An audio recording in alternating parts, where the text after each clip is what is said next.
Hey everyone, welcome back to the channel. Today, we're taking a deep dive into one of the most important documents ever written, a piece of paper that literally changed the world. We're talking about the United States Declaration of Independence. Now, I know what some of you might be thinking. History? Isn't that just a bunch of old dates and names? But trust me, this story is packed with drama, courage, and ideas that are still shaping our lives today. It's more than just a historical artifact. It's a mission statement for a nation. So let's set the scene. Imagine it's the mid-1770s. The American colonies are buzzing with discontent. For over a decade, tensions have been building with Great Britain. Think about the Stamp Act, the Townshend Acts, the Boston Massacre, the Boston Tea Party. It was one thing after another. The colonists felt like they were being treated unfairly, taxed without having any say in the matter. The famous slogan, "No taxation without representation," wasn't just a catchy phrase. It was the heart of the problem. They felt their fundamental rights, as Englishmen were being trampled on by a king and a parliament an entire ocean away. By 1775, things had escalated to open conflict. The first shots of the American Revolutionary War were fired at Lexington and Concord. Even then, not everyone was on board with a complete break from Britain. Many colonists still considered themselves loyal British subjects. They just wanted things to go back to the way they were, to have their rights respected. The idea of declaring independence was radical, even treasonous. It was a huge leap of faith into a very uncertain future. This is where the Second Continental Congress comes in. Delegates from the 13 colonies gathered in Philadelphia, wrestling with this monumental decision. The mood was electric, charged with debate and uncertainty. In the middle of all this, a man named Richard Henry Lee of Virginia stood up and proposed a resolution that these united colonies are, and of right ought to be, free and independent states. This was it, the moment of truth. The proposal was so explosive that they decided to postpone the final vote, but they knew they needed to have a formal declaration ready, just in case. So they formed a committee to draft it. This group is often called the Committee of Five, and it included some of the biggest names of the era: John Adams, Benjamin Franklin, Roger Sherman, Robert Livingston, and a relatively young, quiet delegate from Virginia named Thomas Jefferson. Now, why Jefferson?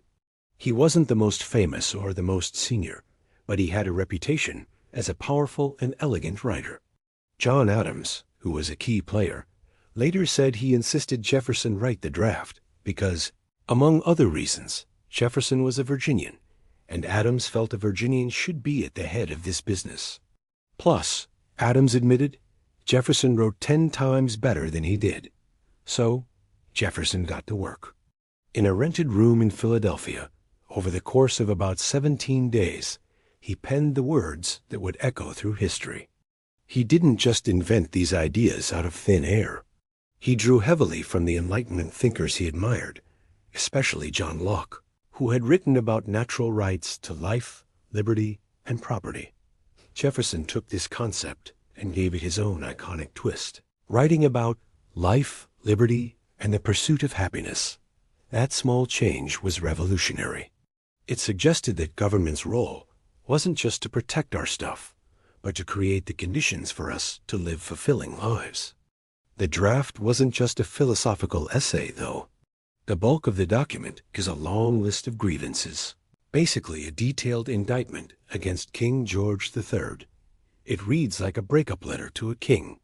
He is accused of everything from imposing taxes without consent and cutting off trade to stationing troops among the colonists and hiring foreign mercenaries to fight against them.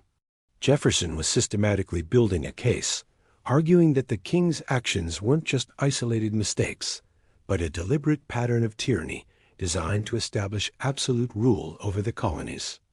This list was crucial because it served as the evidence to justify such a drastic step as separating from the mother country. Once Jefferson finished his draft, he showed it to the rest of the committee. Franklin and Adams made some minor changes. and then it was presented to the full Congress on June 28, 1776. And let me tell you, the debate was intense.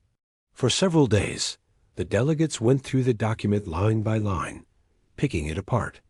They weren't just proofreading. They were debating the very foundation of their new nation. The most significant change they made was the removal of a long passage where Jefferson condemned the slave trade and blamed King George for forcing it upon the colonies. This was a deeply controversial issue. The southern colonies, whose economies depended on enslaved labor, wouldn't have agreed to the Declaration with that passage included.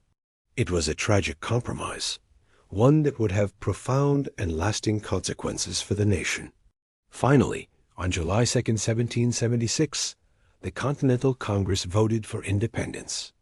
John Adams was so excited he wrote to his wife Abigail that July 2nd would be celebrated for generations to come. He was off by 2 days, so why do we celebrate on July 4th? Because that's the day Congress formally adopted the final text of the Declaration of Independence. They approved Jefferson's masterpiece with its edits and sent it to the printer, John Dunlap. Those first printed copies, known as the Dunlap broadsides, were sent out to the state assemblies, conventions, and the commanders of the Continental Army. The first public reading of the Declaration took place in Philadelphia on July 8th, to the sound of cheering crowds and ringing bells, including, according to legend, the Liberty Bell. As the news spread throughout the colonies, there were celebrations, bonfires, and parades. In New York City, a crowd even pulled down a large statue of King George III. For the soldiers in the Continental Army, the Declaration was a massive morale boost. They were no longer fighting for their rights as Englishmen. They were fighting for the freedom of their own independent nation. But let us not forget what signing that document meant for the men who put their names to it. The final line reads, "We mutually pledge to each other our lives, our fortunes, and our sacred honor." This wasn't just dramatic flair. They were committing treason against the British crown. If the revolution failed, they would likely be captured and executed. Benjamin Franklin reportedly quipped, "We must indeed all hang together, or most assuredly we shall all hang separately." The most famous signature, of course, is John Hancock's, written so large, as the story goes, so that King George could read it without his spectacles. It was an act of incredible bravery. Over 2 centuries later, the Declaration of Independence is more than just a historical document. Its opening lines are arguably the most famous in the English language after the Bible. "We hold these truths to be self-evident, that all men are created equal, that they are endowed by their Creator with certain unalienable rights, that among these are life, liberty, and the pursuit of happiness."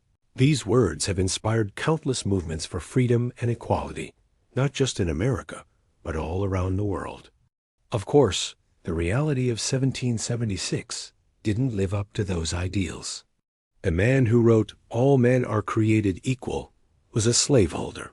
The rights it proclaimed did not extend to women, to indigenous peoples, or to the hundreds of thousands of enslaved African Americans. The story of America has been, in many ways, the long and difficult struggle to close that gap between the ideals of the Declaration and the reality of our society. It's a continuous project, a promise that each generation has to work to fulfill. So the next time you see fireworks on the 4th of July, remember the incredible story behind it. Remember the debates in Philadelphia, the courage of Thomas Jefferson and the other delegates, and the powerful world-changing idea that a government's power comes from the Yasser, consent of the governed, and that all people have the right to shape their own destiny. The Declaration of Independence isn't just about the birth of one nation. It is about the birth of an idea that continues to inspire hope and change across the globe. Thank you so much for watching and for joining me on this journey back in time. What part of this story resonates with you the most? Let me know in the comments below. And if you enjoyed this video and want to learn more about the fascinating stories that shaped our world, please hit that like button and subscribe to the channel. It really helps us out. We'll see you in the next video.